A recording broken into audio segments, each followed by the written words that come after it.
morning, everyone. Good morning. I'm so glad to see you all here. My name is Laura Rizak, and I am the Associate Rector here at St. Stephen's Episcopal Church. And we are just so pleased to welcome everyone to this Juneteenth observance today.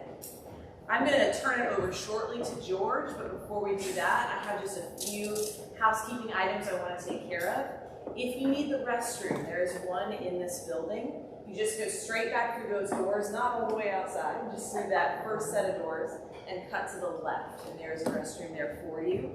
If we need to exit the building quickly, there's of course that exit right there, and there's also this one here to my left. As the situation is continuing to change with COVID for the better, we do have some updated guidance for y'all.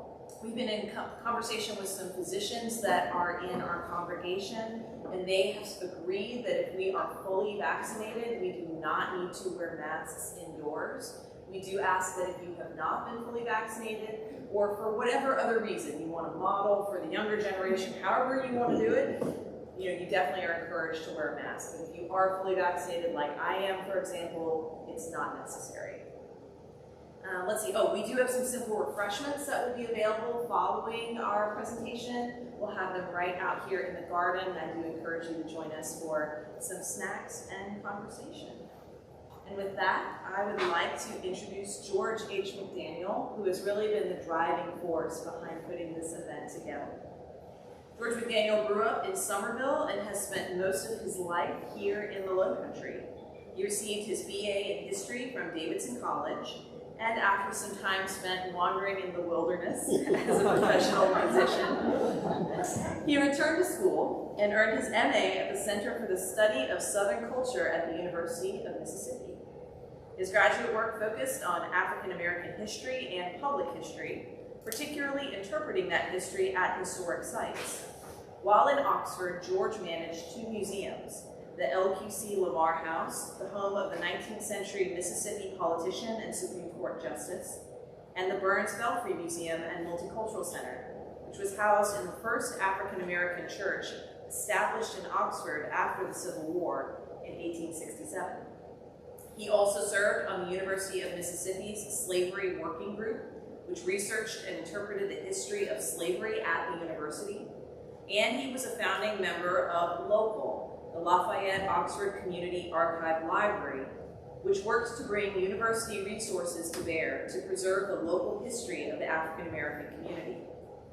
He has worked for Audubon, South Carolina, leading public history programs, and led a successful effort to have Francis Beidler Forest designated as a site of the National Park Service's National Underground Railroad Network to Freedom. At Episcopal Church of the Good Shepherd in Summerville, he serves as the Director of Youth Education and Media. Please welcome George H. McDaniel.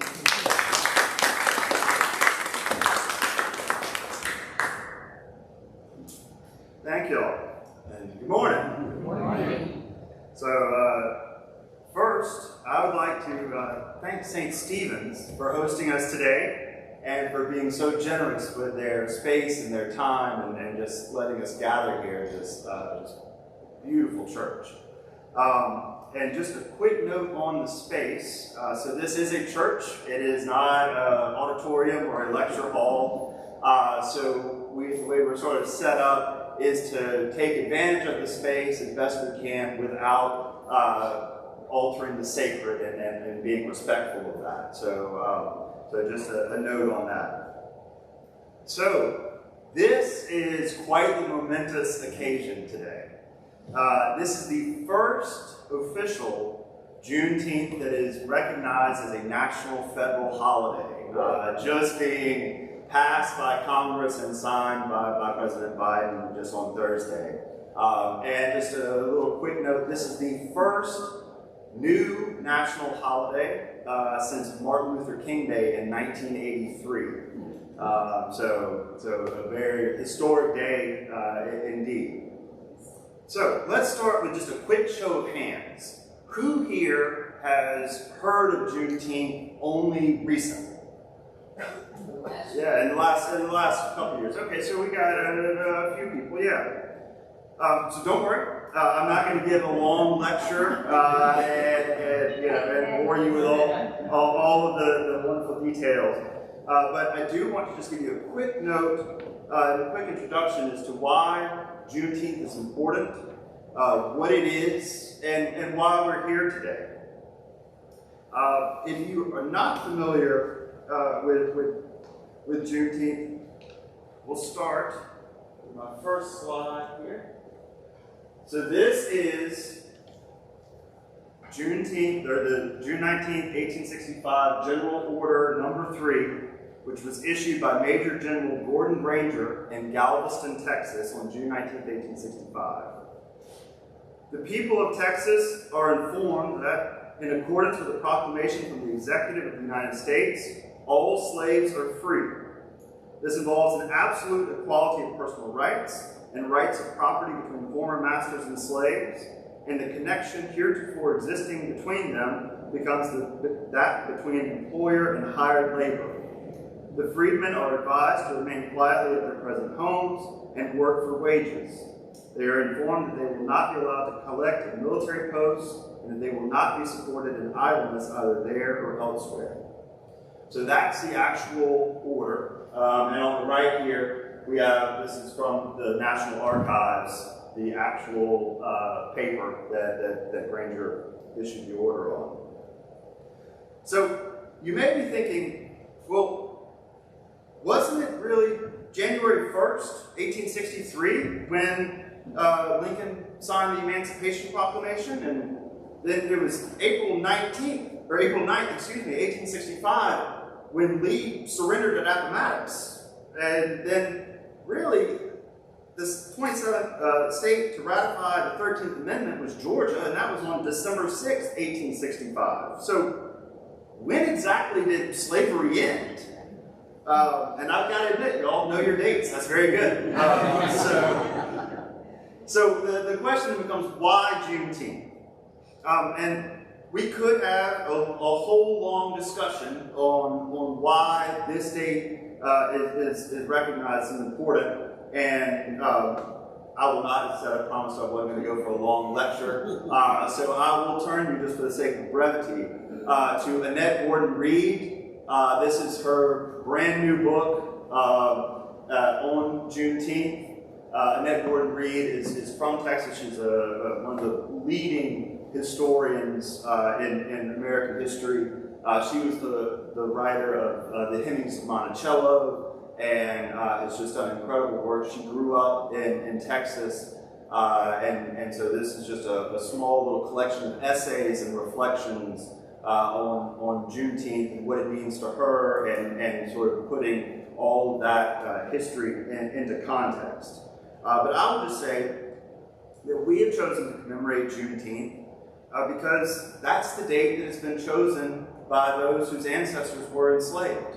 And so that gives it this incredible importance and recognition.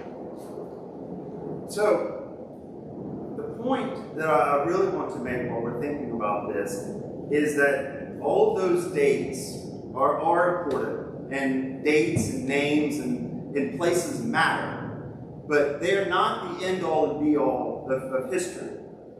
So what is history? We're so often taught that history is those things. Remember that, it's going to be on the test, right? And history is made up of those things. But the study of history is not just that. Is not only that. And I'm going to steal a little bit from my father, who was a fine historian in his own right, and use something that he often says, which I really love. And that is that the etymological roots of the word history come from the ancient Greek word meaning to inquire, to ask questions. And so that's what we do when we study history. We ask questions.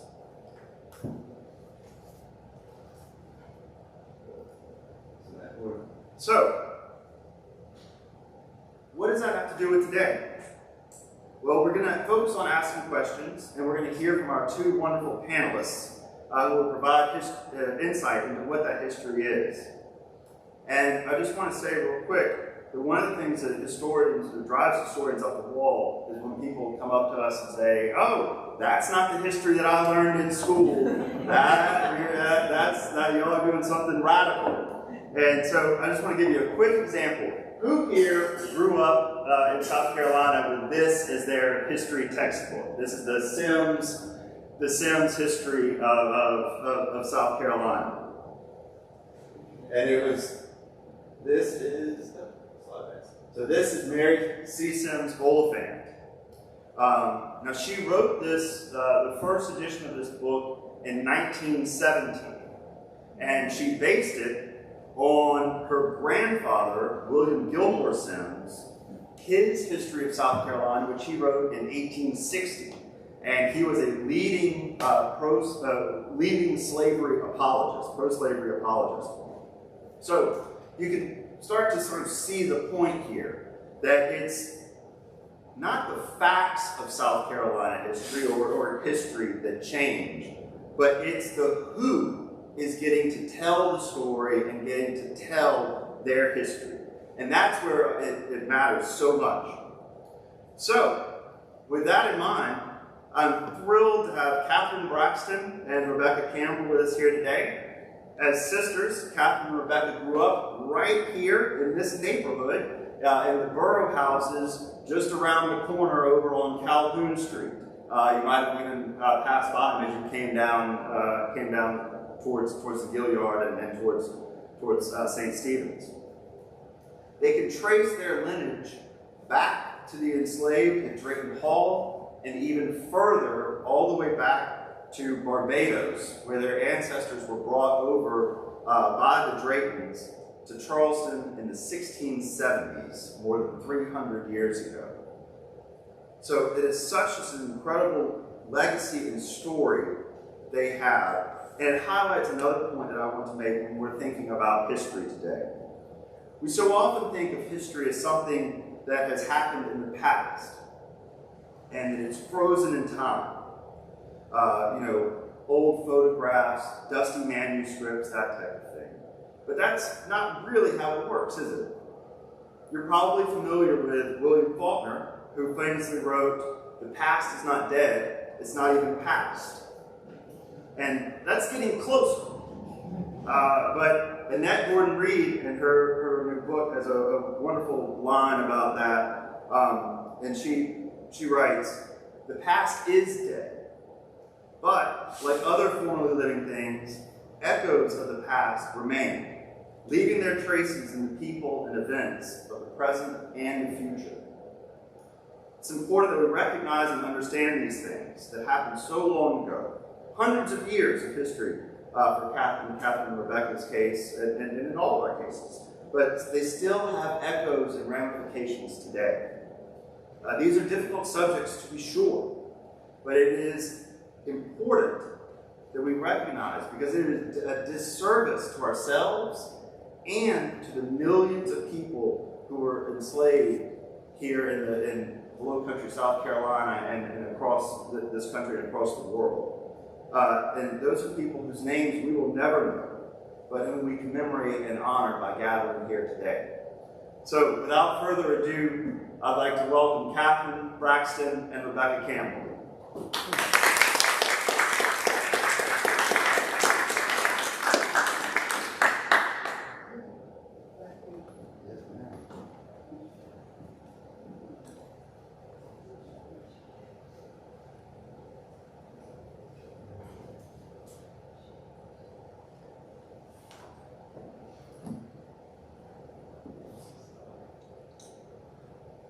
So we've broken this presentation down into some sections and and we're just going to go through and have Catherine and Rebecca sort of offer some reflections on things.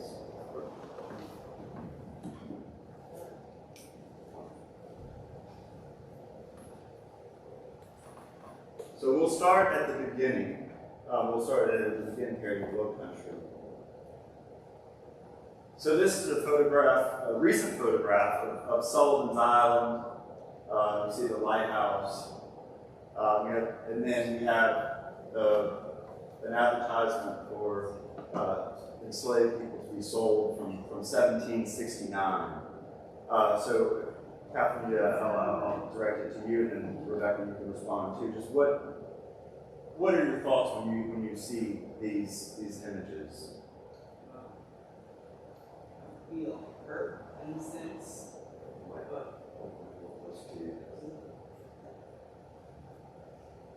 Can you hear me? I feel hurt in a sense, but I am not one to carry bitterness. I don't want to be bitter about things, because bitterness hurts. It's like someone sitting on my chest. But at some point in one's life, you can overcome things such as hurt. But it takes time and small steps to get there. So that's how I feel about this sign of humans for sale, as if they are. And they were considered property. You know, my ancestors came enslaved, and as a matter of fact, you can actually see a list of our ancestors by name listed as the properties that they brought from Barbados to South Carolina. Property, like you list, you're bringing your bedroom furniture, and you have a list of your bedroom furniture and so forth, actually considered property. Human. We were not thought of as being human like any other person. And it does hurt, but I don't want to let that be ingrained as bitterness. So at some point, I'm overcoming even now. Good morning. Good morning. It's a privilege to be with you this morning and to talk about my ancestors. And I don't feel bitter. I feel like it happened. We are getting together. God has forgiven them and forgiven me. We are all forgiven according to the word of God. I don't care what we have done in this life. If we go to God and ask Him to forgive us, we are forgiven. So I have forgiven the act of slavery being brought from Africa to Barbados, my ancestors, and to Charleston, to Braxton plantation. I'm interested. I study it. I go to Braxton, and I'm interested in the cemetery. We were on the steering committee. We worked faithfully there. I consider myself a part of Braxton Hall. I'm a member of their families. And we have the best of time, because I do not like to grieve. I do not like to hate. I am a person of love. And this is something that a lot of people don't understand. And it makes me, I'm 86 years old because I love people. And I love to state my family, my ancestors. And we get the juice and the best of everything from God when we do the right thing according to the 66 books of God.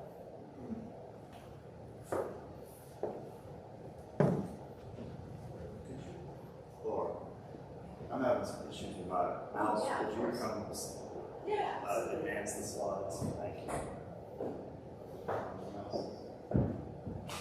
George, we have a little bit of a problem hearing from the microphone. Oh, okay. Could it be held a little closer? Oh, great. Yeah. Yes.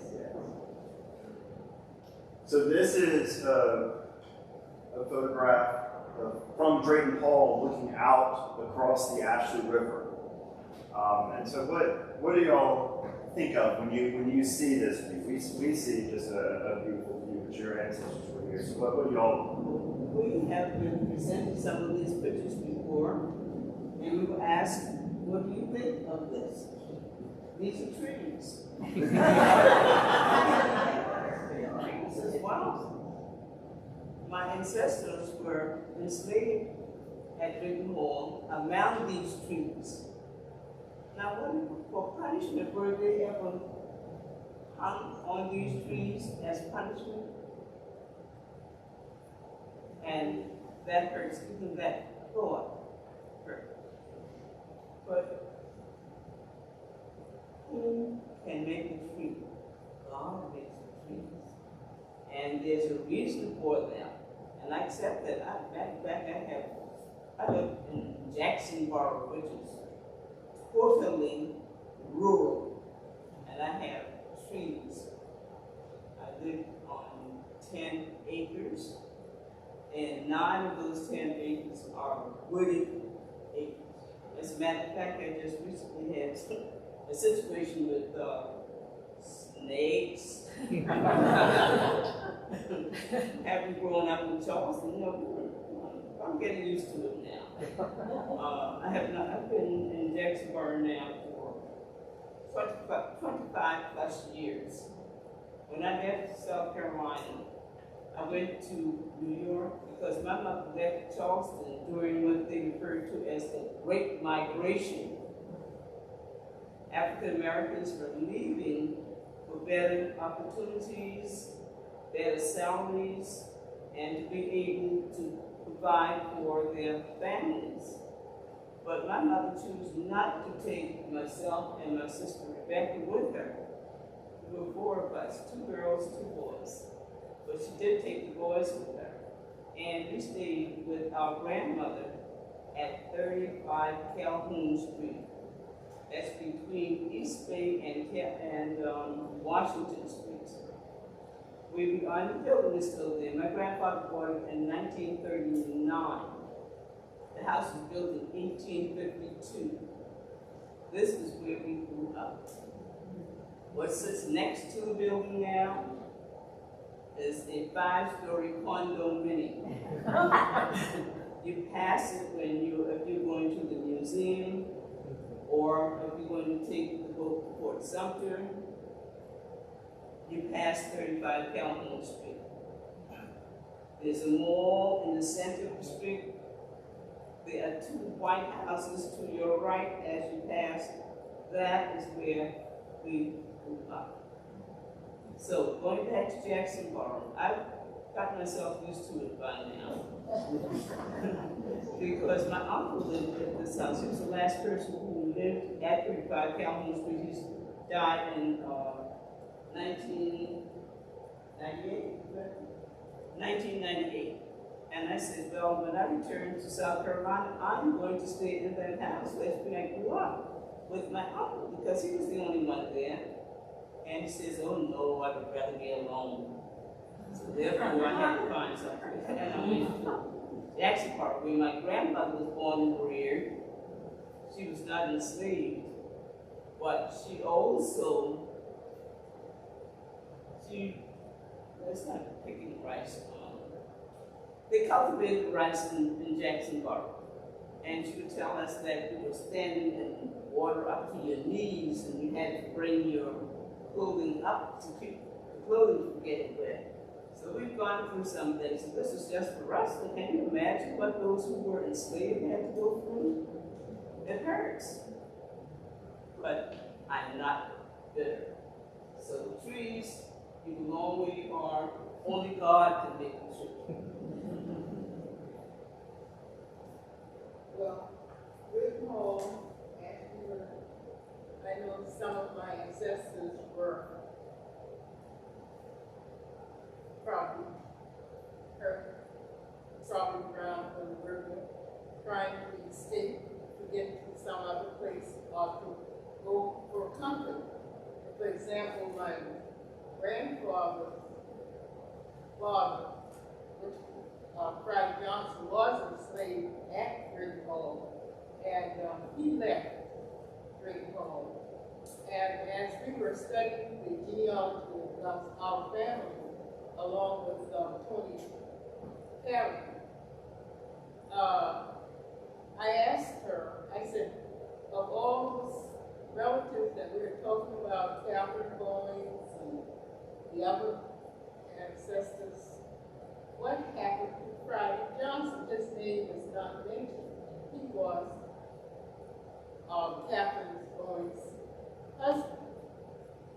And as she studied the family tree, she came back with the information saying that he left Great Hall and he went to Florence and started another thing. So probably he not know him, we knew of him, we heard about him, but he escaped from Greenville to Florence with enough thing. So that's a part of my story from that Greenville and afterward. So this is a section from a letter written by an Episcopal priest, Reverend William H.W. Barnwell. This is a letter to a friend in 1832. The hearts of masters are turned in a wonderful degree to their slaves, and we are in the neighborhood striving to give them that freedom which alone can make them happy. Freedom from sin and hell by the blood of a crucified Savior. God bless the work. So we were talking about God and Christianity, and here we are in an Episcopal Church, which dates back into the 19th century. And so I just wanted to sort of get your reactions to this, an Episcopal priest writing these things about the enslaved men and women, and how that complicates the ideas.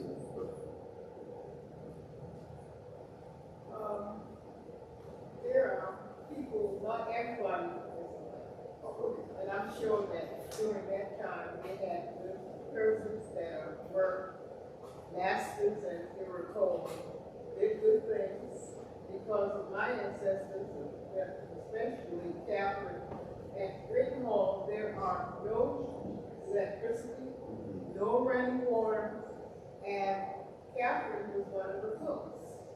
And so how did we get water? How did we get the food to them? But they did it. They enjoyed from what we were doing because they survived. However, I'm sure they may not have felt the hardship that was being put upon the Goins family, but we have survived. I'm a product of this family. I'm here today. I'm 86 years old, so I can truly speak for myself and my ancestors.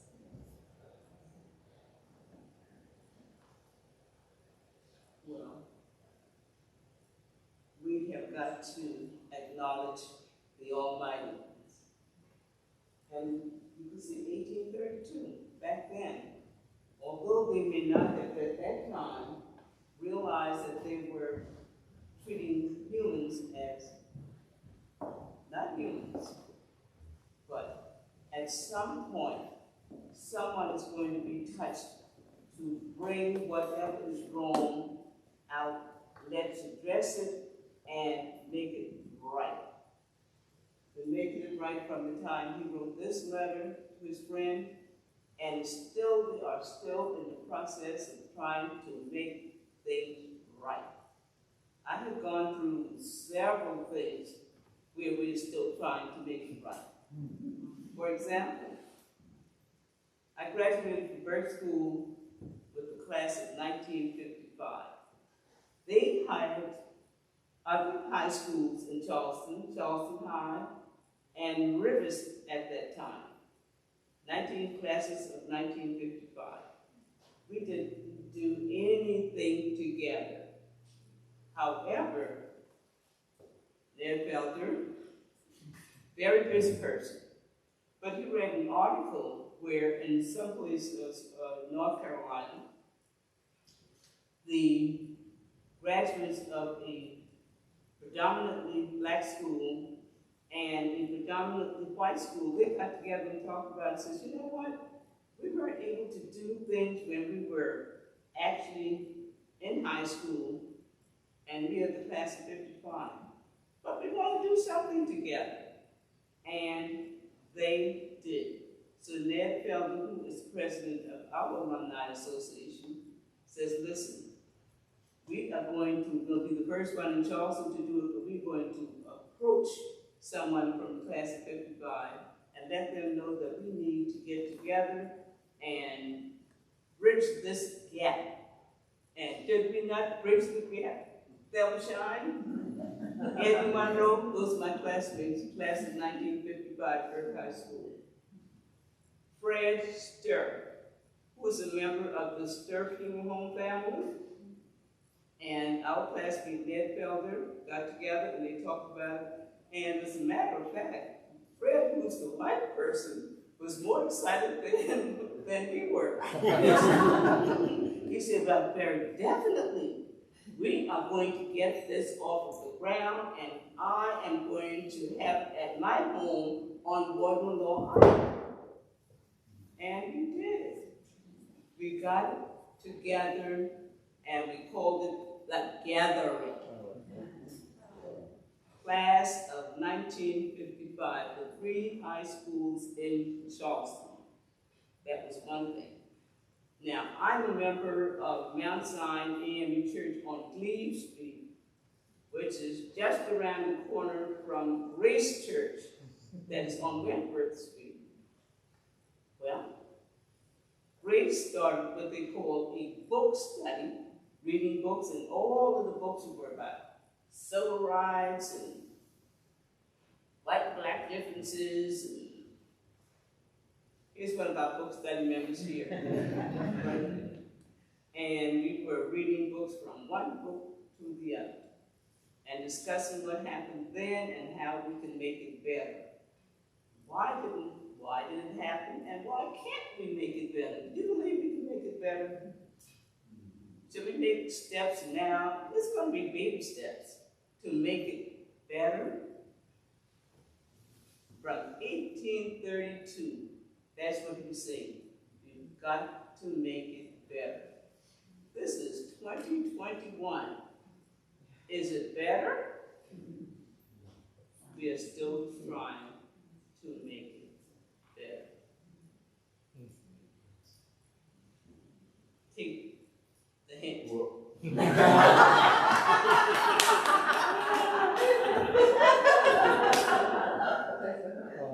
Well, these next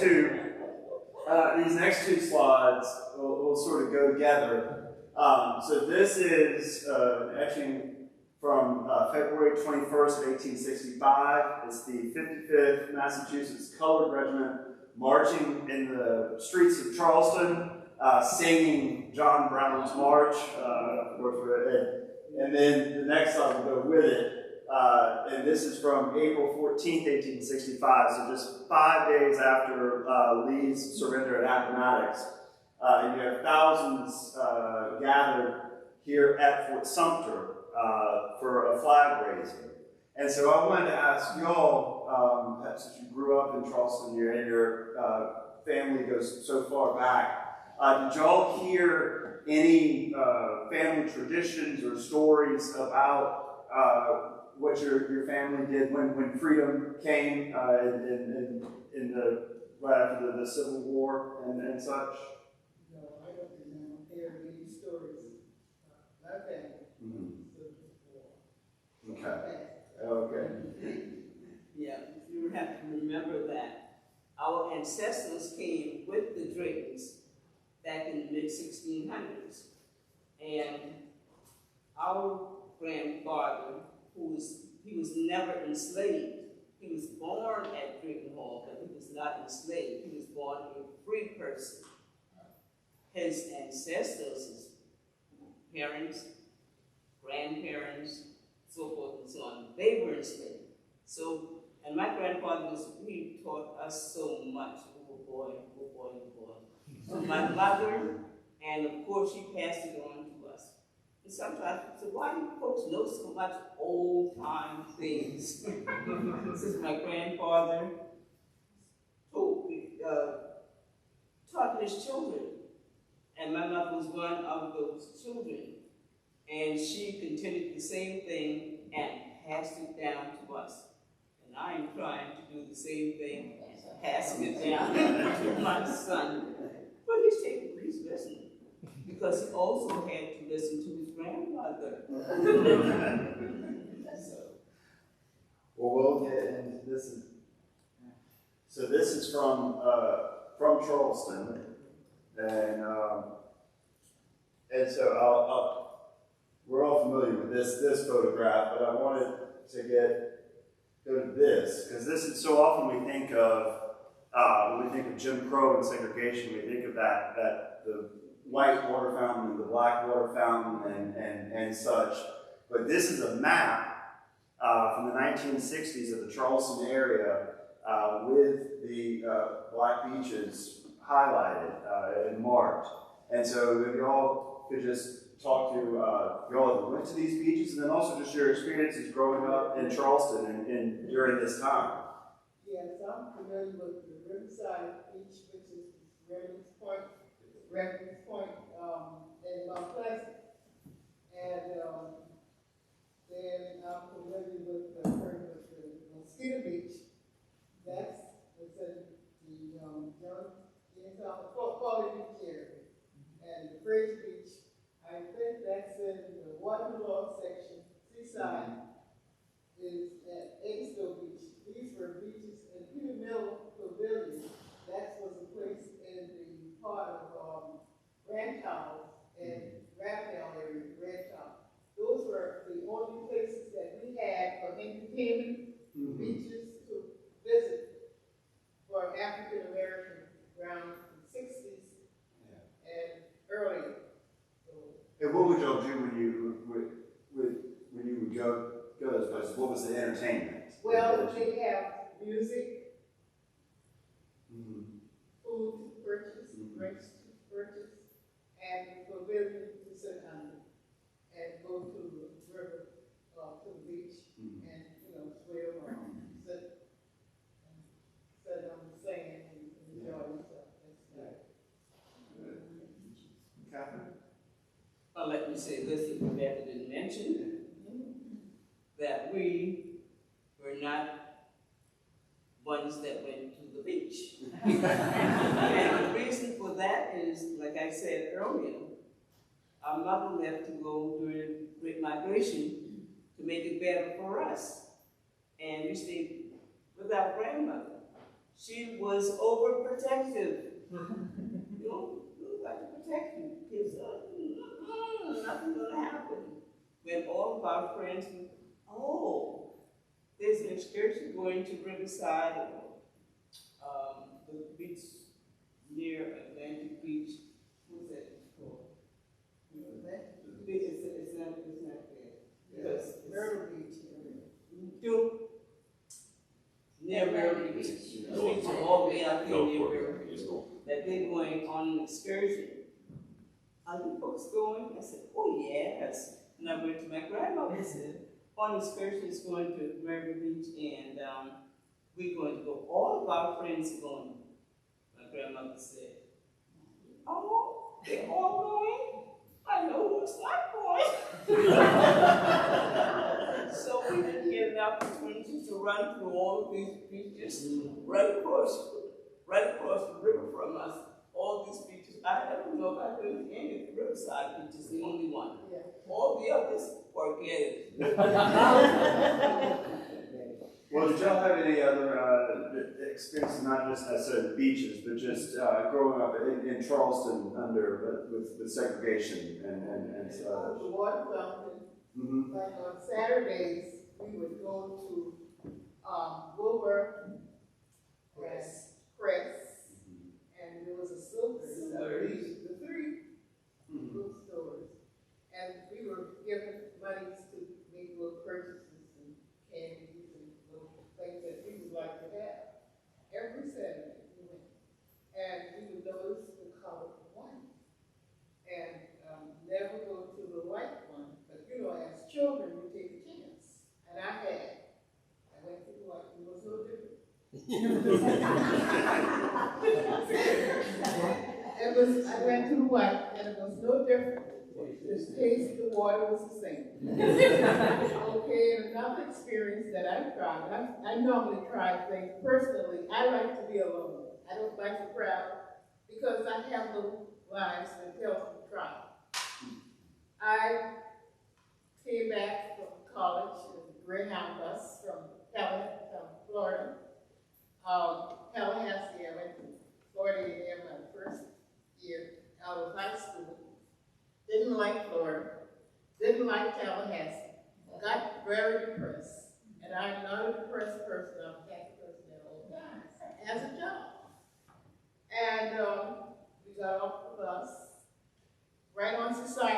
Street here in Charleston, and there's a little small station there.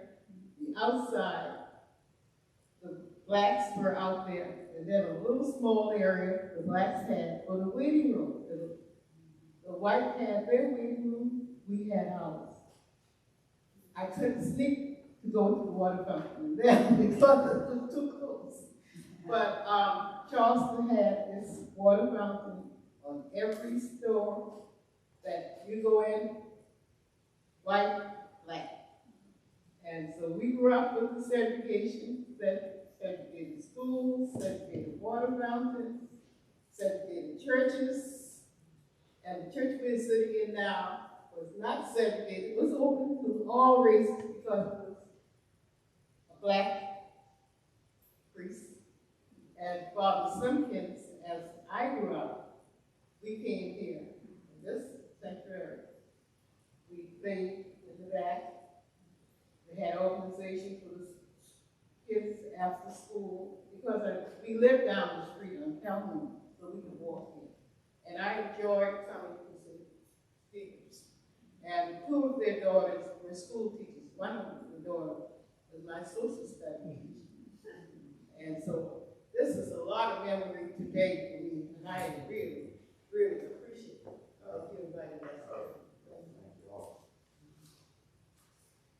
speaking of the church, so we're going to get into the civil rights movement now.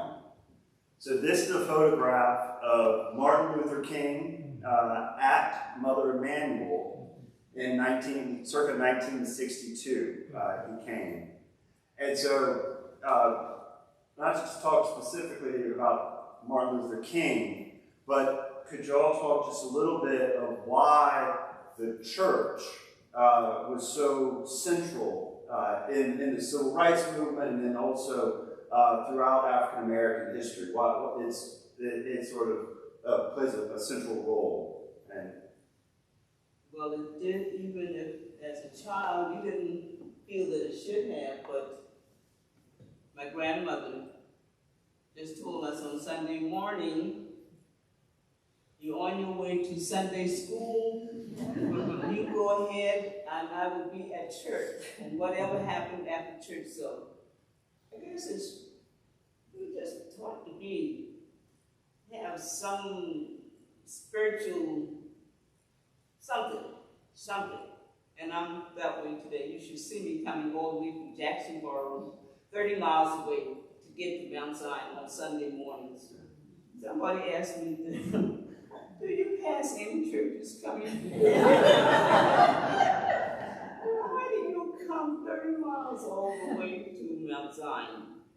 I said, because Mount Zion is in my heart. That's the only church I knew. I was practically born at Mount Zion. And I still do attend Mount Zion on Cleve Street, traveling 30 miles from Jacksonboro, passing I don't know how many churches. And my denomination, which is AME, African Methodist Episcopal Church, I pass them all when I come to where my heart is. So it's instilled. And I think most African Americans probably got it the same way I did from grandparents, because that's who we came to after school. Parents were at work. But my grandmother never worked. She just stayed home and took care of her grandchildren and anybody else's children if they had to go to work. She was the person that, and we lived in an area where we lived, actually the proper name is Anson Borough.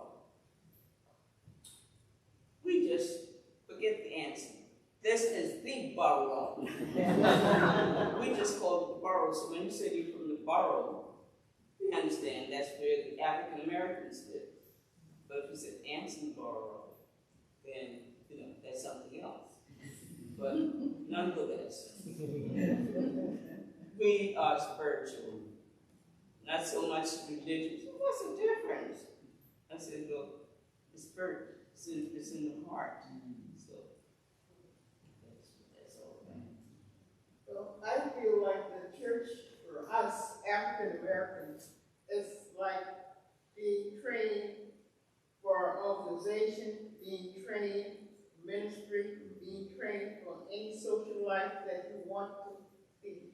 And that was the highlight of the church for us as African Americans. You know, if you had a problem financially, you could go there. During that time, I don't know what happened. And if you wanted to go to college, they had colleges from the churches that were organizing to go on to college. If you want to buy a piece of land or whatever, you could, especially in the country park. Oh, I just get a little task, a lot of acres, just to put a house on for our children, a house lot. I've heard that. And the church was really the focus point for African Americans.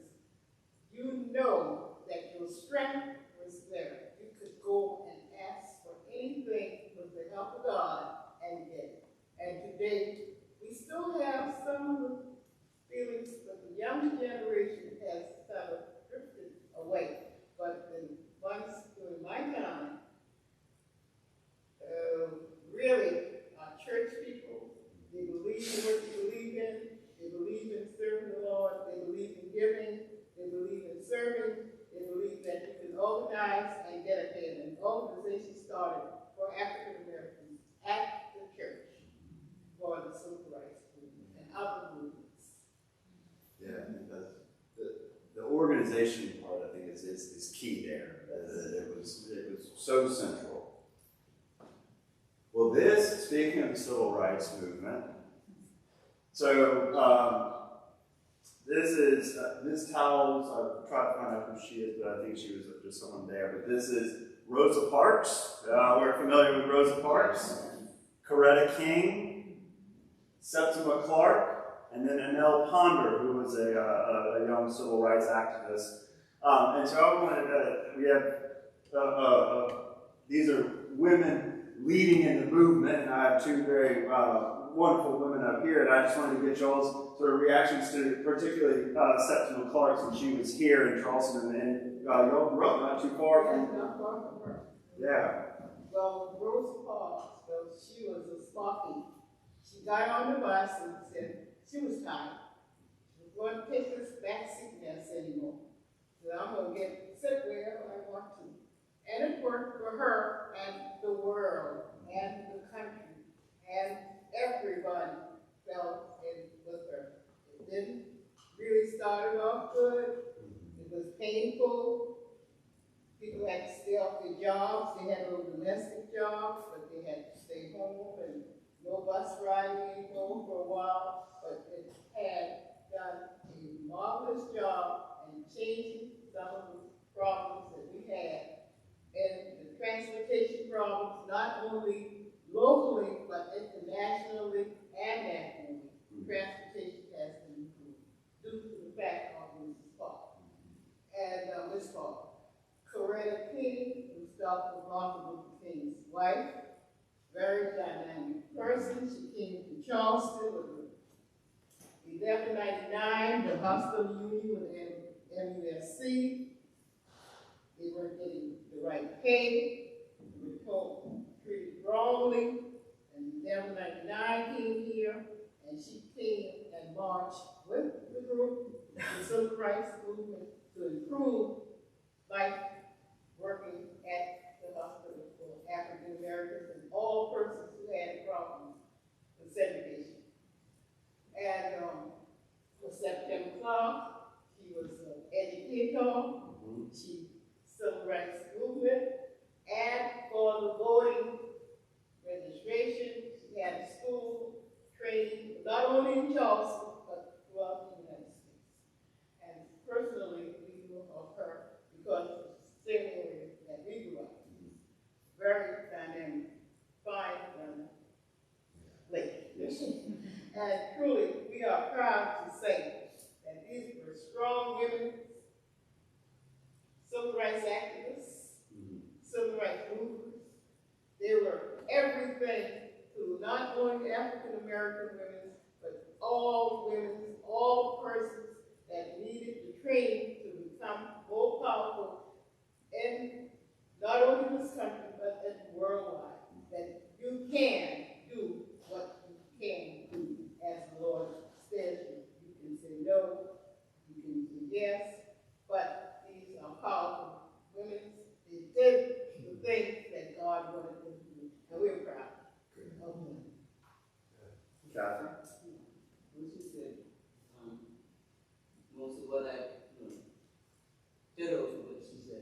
But I'd like to just point out that when you travel Highway 17, you come across the Ashby River Bridge, and you pick up what they call the Crosstown.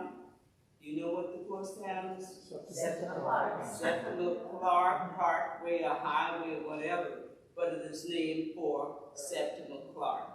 Highway 17, from once you come across that Ashby and hit that Crosstown, you are on Septimal Clark Parkway. Parkway?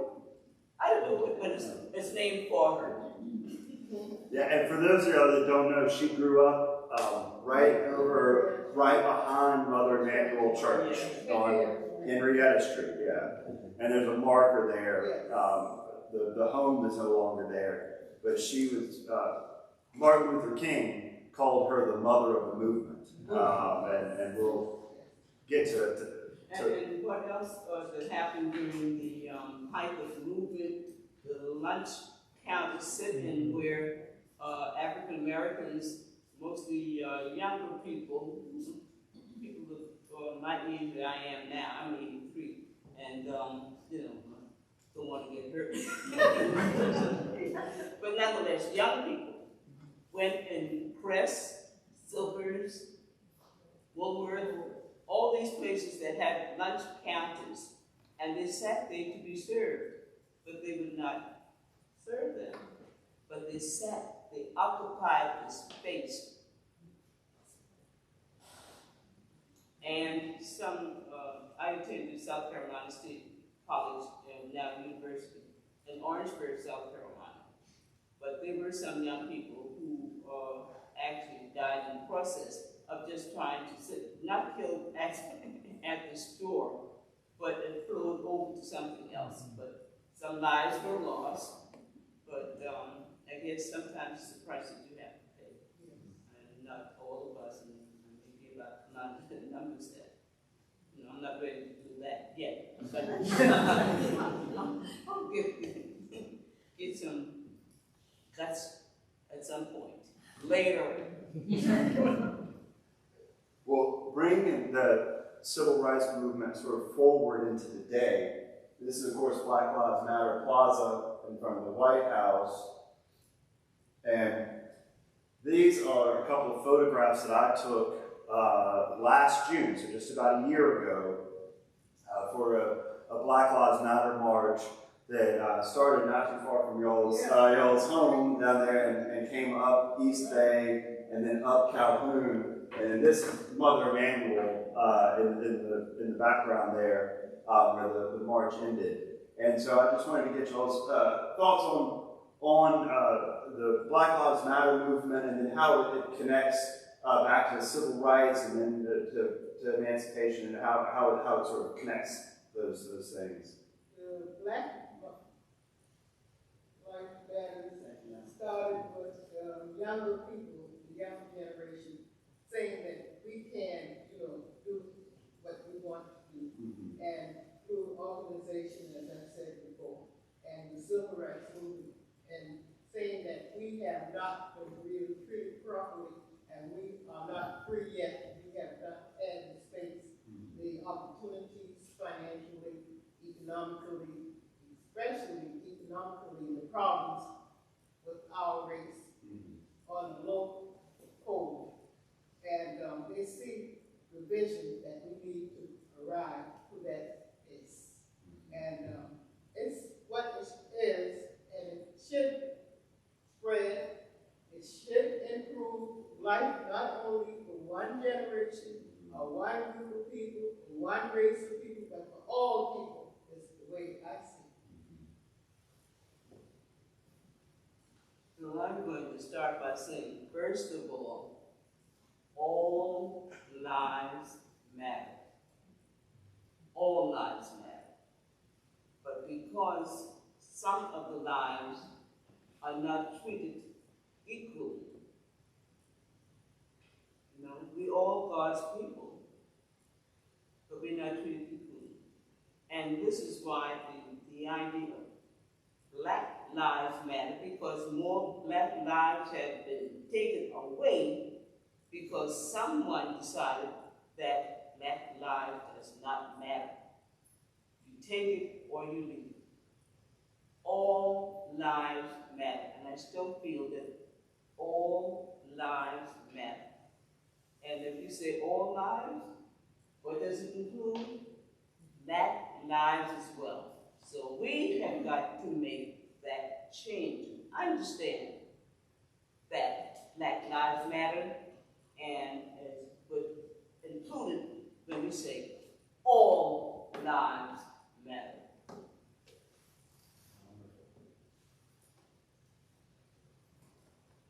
We got just a couple more, and then I'll open it up for some Q&A. I'm sure people have some questions. But I wanted to touch on this. This is the New York Times 1619 project, which you've probably heard, and of course has been in the news a lot lately with other things, where there's a backlash sort of against dealing with this difficult history. And this is difficult. And so I wanted to just sort of get y'all's response to why are things like the 1619 project important? Why is it important to wrestle and to reconcile and with this difficult history that projects like this and here today we're dealing with? Well, we've come a long way. This is 2021. And why this project is necessary? Because we have not seen the change that I thought we should have seen by now. Yes, it's going to take time, baby steps, but we've got to get there. And until we get there, we need to do 1619 project. That's why it is necessary, in my opinion. I feel like that it's necessary. My sister and I think there were 9 of us, went to London, I don't remember the year, for the year 200 for the minute at Braxton. And it was really, we spent 9 days in London. To think what had happened, we come from Africa, got to London, they could not stop the ship there and go to the diasporas in Jamaica, Barbados, and the full routine. And it was just so pitiful when we stood and we watched the route that it came from, so many bridges over there. And it was just crying. We marched from downtown to the park. And we cried, and we cried, and we cried. To think that these people came all these miles and had nothing. They were put in boats and back to back. It was just devastating for us, for me, to see this when I got to the beach. And we threw reefs on the board. The site of 1619, the present, the time has not changed extensively. There are lots of changes, but not on the rim and the wholeness that everybody looks alike, not physically, but spiritually. And giving yourself, not your body, but spiritually. When we start looking at it from the spiritual side, like, then we can come together. All people coming together for one common cause, for love. I love you, you love me, not fictitiously, not unreal, not in front of me, not behind my back. Still, I love you. So do you have the right people that you love? What else? I have our families that I have really told them I was still my family. And I also said to the Green family, Charles is gone. We did a shoot together, video, and the videographer was from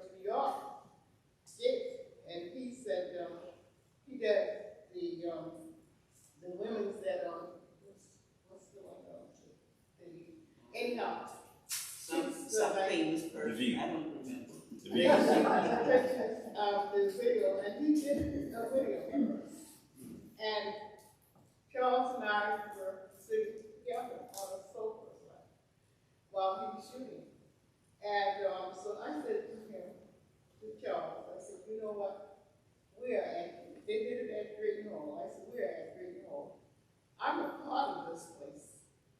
I have stocks here because my ancestors were here.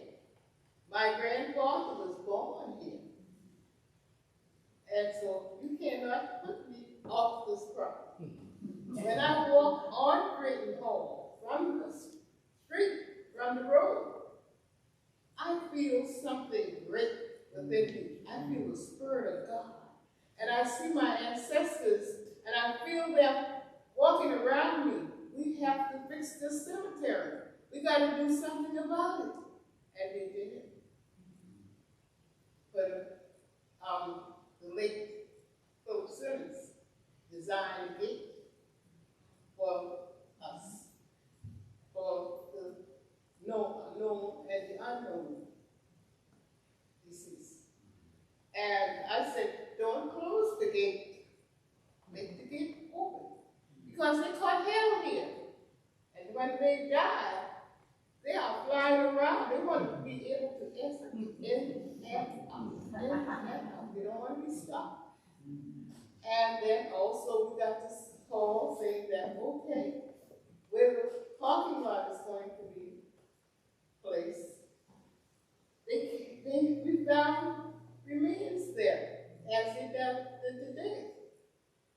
Called me 30 miles away from home in Jacksonville. I said, set it down, I will be there. We came into Charleston. We saw the sorrel, and it is identified. You cannot put a parking lot here. I don't care where you put it, but not here. These people are resting, and they are a part of us. The parking lot across the street, but you have to represent what you represent. You have to believe in what you believe in. And you know that I speak at studies. I tell it like it is. We shall overcome one day. All shaking hands together, loving together, cooking together, feeding together, taking care of each other's children. God one day will allow this to happen to America and the world. Thank you. Thank you. Well, before we get to questions, I have one last little thing. So this is Septima Clark.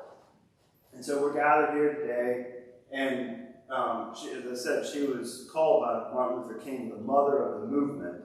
And one of the reasons that he called her that was because she did all these little small things that mothers do that allowed the movement to flourish. And she was sort of behind the scenes. I bet a lot of people that drive across the Septima Clark, the crosstown, her crosstown, don't know who Septima Clark is. But she did all these little small things. And so it's great to think, oh, we're going to change the world and we're going to, and take big steps. But you have to do the small things. So using her as sort of an example and drawing on her legacy, what are some small steps, baby steps, as you said, Catherine, that we all can do to help continue to move forward with, now particularly Juneteenth as a national holiday, and just these small steps that we can take to keep moving forward towards the good? Where we really need to start is with our young people. People, force goes plus or in. But God, I'm not going to make it, that's just a compliment. Compliment to you. I understand. Young people still don't fully understand. That's why whenever they're going to have a protest or something, Black Lives Matter, they're there. Because they know something is not right and it's got to be changed. And we've got to work with our young people. And that's what I do. I served as a guardian ad litem for abused and neglected children. When I had the interview, volunteer, I was not paid, it was a volunteer position.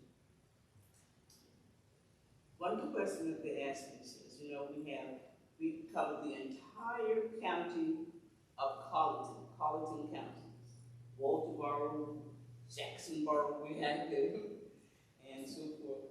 He says, and we service blacks, white, whatever.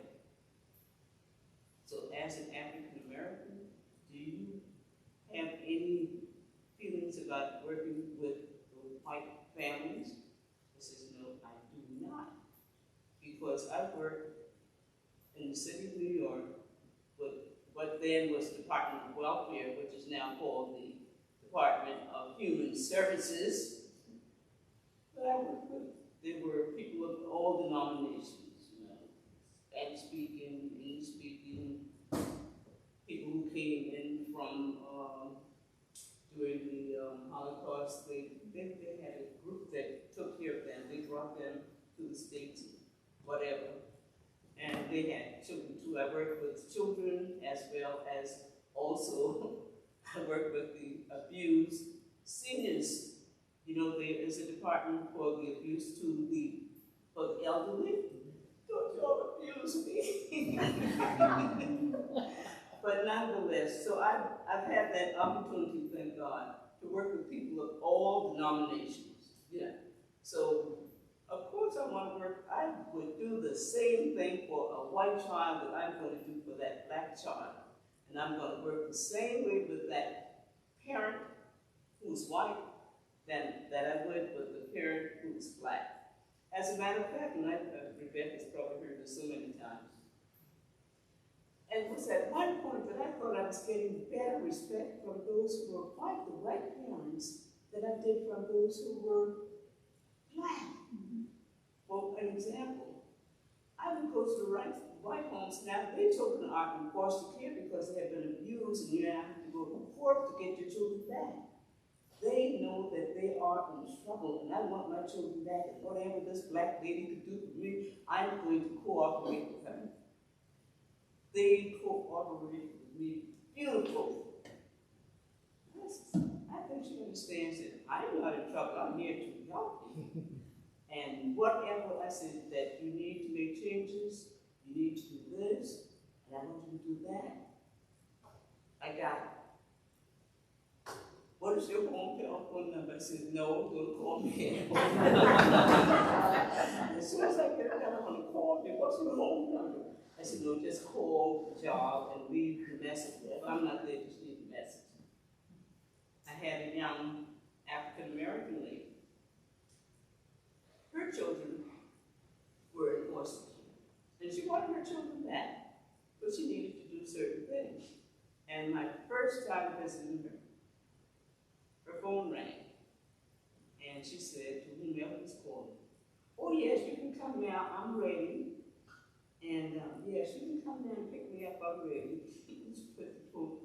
I said, young lady, you're ready to go where? I said, I made an appointment with you for this evaluation that I have to do, a home evaluation. And you telling somebody to come and pick you up because you're ready? You are not ready. Now that's disrespectful. Some white families, when the phone rang, they didn't even pick it up.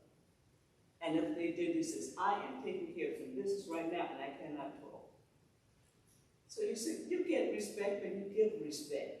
And I tell youngsters that all the time.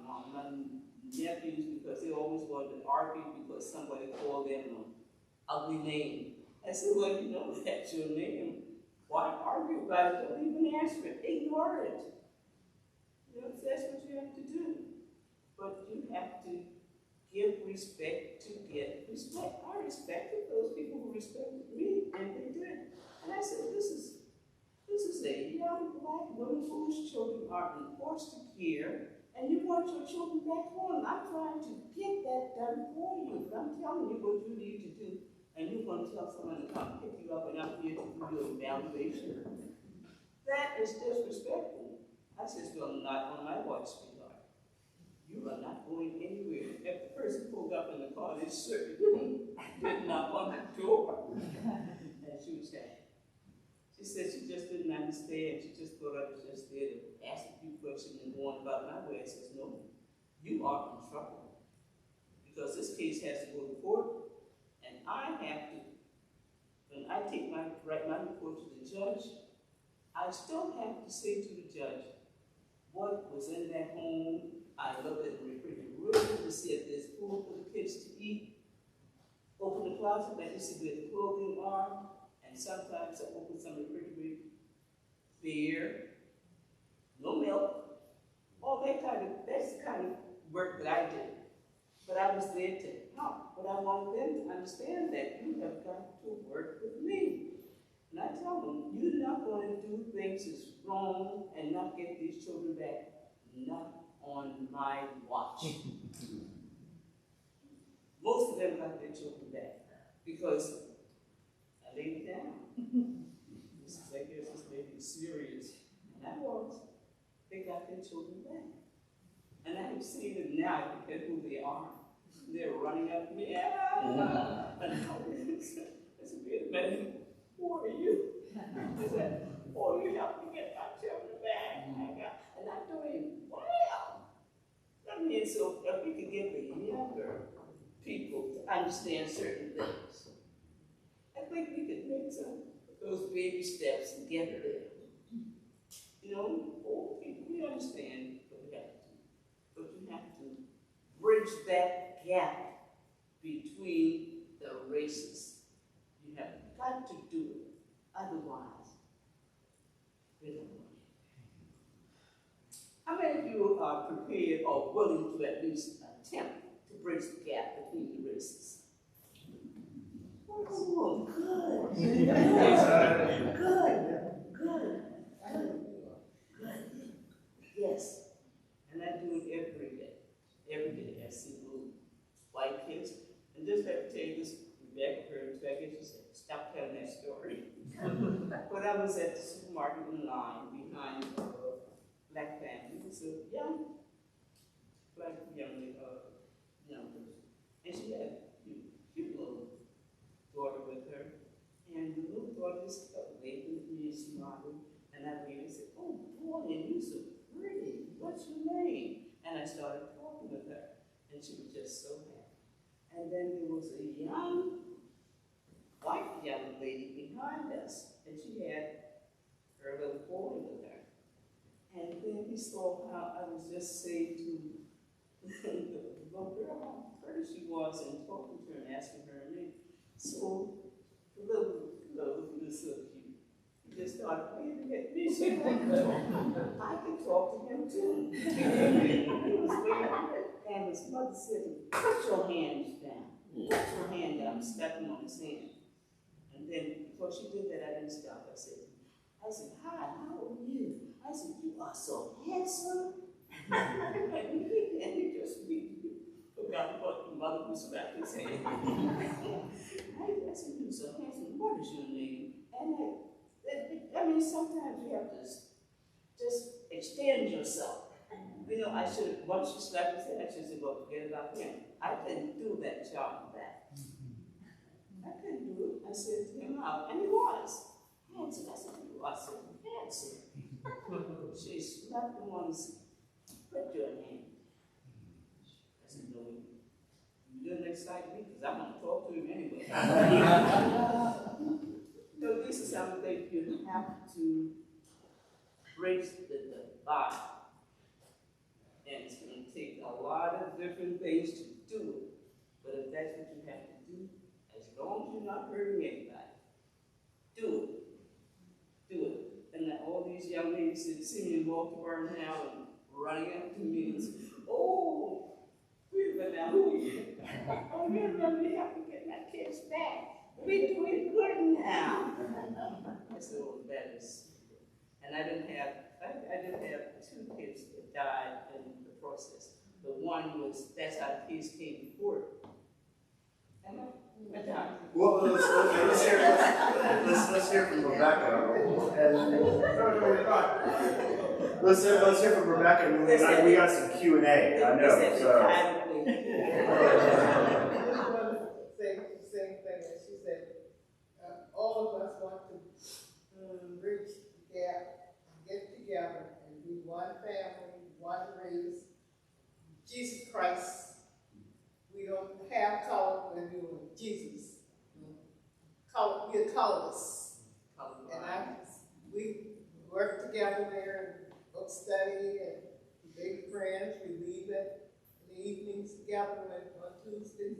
And I just feel happy. I don't want to just be mixing up with my race all the time. I want to see other races. I want to be able to go to their house and eat. I want them to be able to come to my house to eat. I want to go to the restaurant and eat with them. We want to do things together. And that's what my life is all about. Right, George McDaniel, Dr. George McDaniel. And there's so much togetherness, and you feel comfortable when you share and care. Yes. That's fine. Well, wonderful. Well, thank you all. We're going to open it up.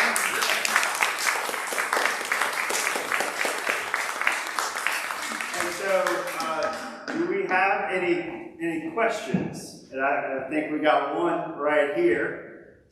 This is kind of stemming from the last slide, but what are your thoughts on modern day reparations for those who are descended from slavery? Wow. I think the Jews got it, did they not?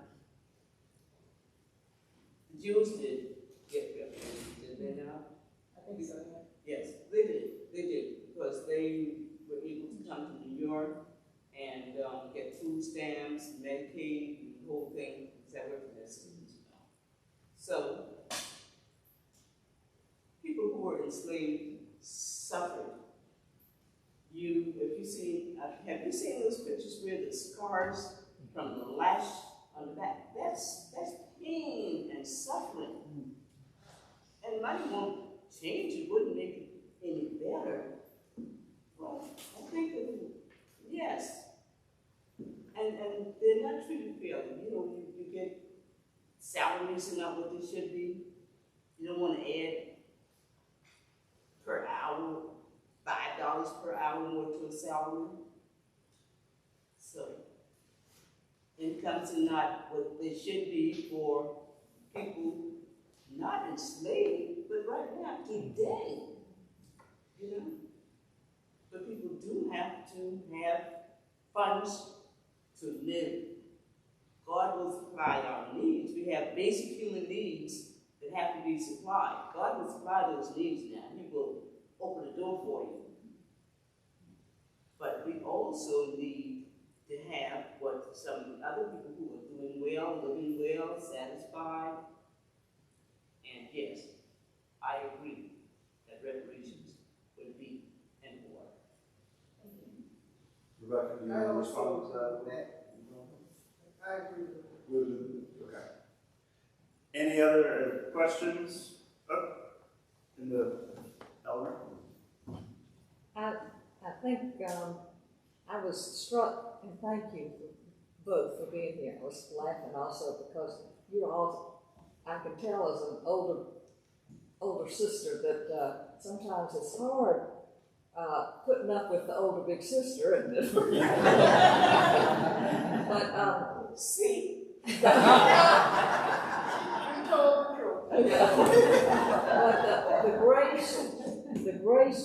the graciousness that you both exemplify in not wanting to. I love that.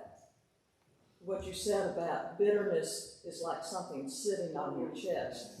But when the slide was up about the 1832 Episcopal priest saying that the blacks needed to experience freedom from their sins and from evil. And I thought, well, all of us do, but that would kind of gall me that that was what the white Episcopal priest was saying. And yet you responded with such grace to that question and talked about how things had been moved to make things better. And of course, the Emmanuel tragedy, I think nobody could have been more amazed than the whole world at the grace and forgiveness of the families that lost loved ones. So thank you. That to me is a huge lesson in forgiveness and grace and willingness to overcome together. I just want to thank you for the grace that you live and talk about. Good job, Elmer.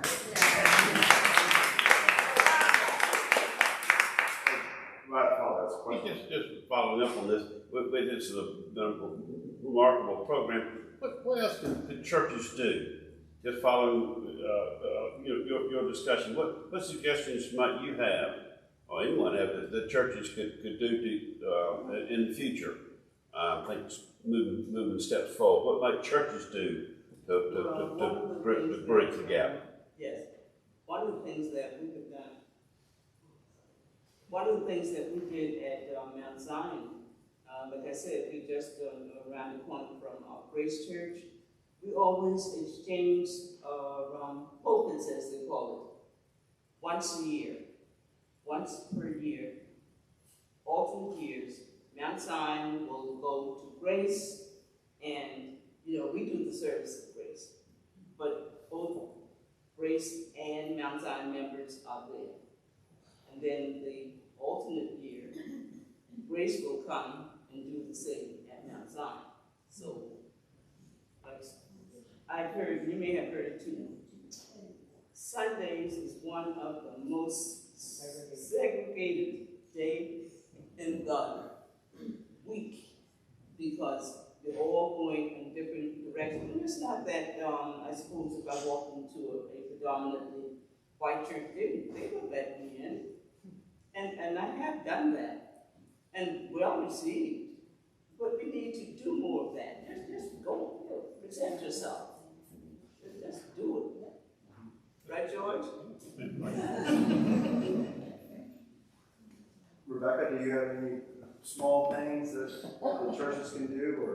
I think the churches can do a lot in helping get this racism fixed, because time is consuming. 2021 is here, and another decade we'll be facing. We may not be here, we may be here, who knows? But we need to try to fix it. And how we fix it is going to be through the church. That's all we know. Yeah. School can't do it. The organizations, the social organizations, they can't do it. But the Amazing Grace Hospice, you know that. So Amazing Grace, that we just live together. Yes. As a northern transplant, okay, I have to say that I was here during the time of the Mother Emmanuel shooting. It was on my birthday, and I have to say that it was a turning point in my life. And it took me a long time on that journey because I'm almost your contemporary. I think I must have slept through the 60s, completely oblivious to what was going on. Mother Emmanuel shooting, it was like a light went on.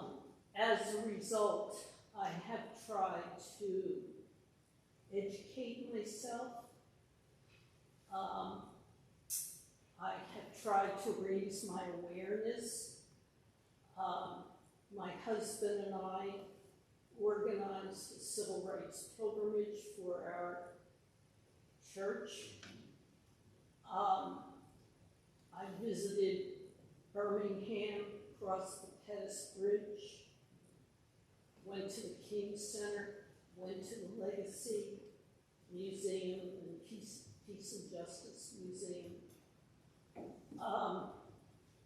I was part of the book group at Grace. I have the utmost respect for Kylo Milton. What he taught me is that we have to move from awareness to education to changing policy. I am currently a member of St. Stephen's, and this is what attracted me to St. Stephen's, is that they walk the talk. And once this whole pandemic thing is over, in my own way, I hope I have enough years left to put some things into practice. And I thank you. I'm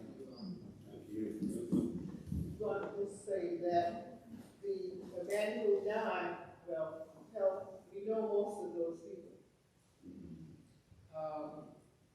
Just about all. Maybe just two of them we probably know the entire family, and it was a tragedy. And I'm sure that he is forgiven too, in spite of what happened. He is forgiven. We have spoken to Polly Shepherd, who is a survivor, very close person, good friend of ours, and she was really hurt. And I got to her, we had our consultation, we talked to God about it. I told her, let it go, read your scripture in Mark 11:23, and forgive him. Don't, it's hard, but believe it or not, they have done a marvelous job of forgiveness of what happened at the end. And God bless all of us to be praying for them because they went through a tragedy. A big one. We know most of those people. Well, I will just end it real quick with something that I think that we can do, and that is, so one of the big efforts that we see now is this effort to suppress voters all across the country, and it's not just a unique to the South. It is all across, and so one thing that's just a small thing that I think Septima Clark, King, and all of them understood so well is how important the ballot is, and so anything that we can do to use our ability and privilege to make sure that people have access to the right to vote is just imperative, and that is something. Just last fall, our Episcopal Church, the Good Shepherd, we set up at the farmers market in Summerville every Saturday for I think 8 to 10 weeks, or maybe even longer, I can't remember, but months. We're out there every Saturday morning and registering people to vote, checking people's registration. And so that's just a small thing that we can do, which has big consequences and can lead towards the good, because that's what we want. Is as you were saying, it's recognition, education, and then leading towards policy change, and that's how we do that. So I just want to conclude and give my heartfelt thanks to Catherine and Rebecca for joining us here today, and thank you all for coming.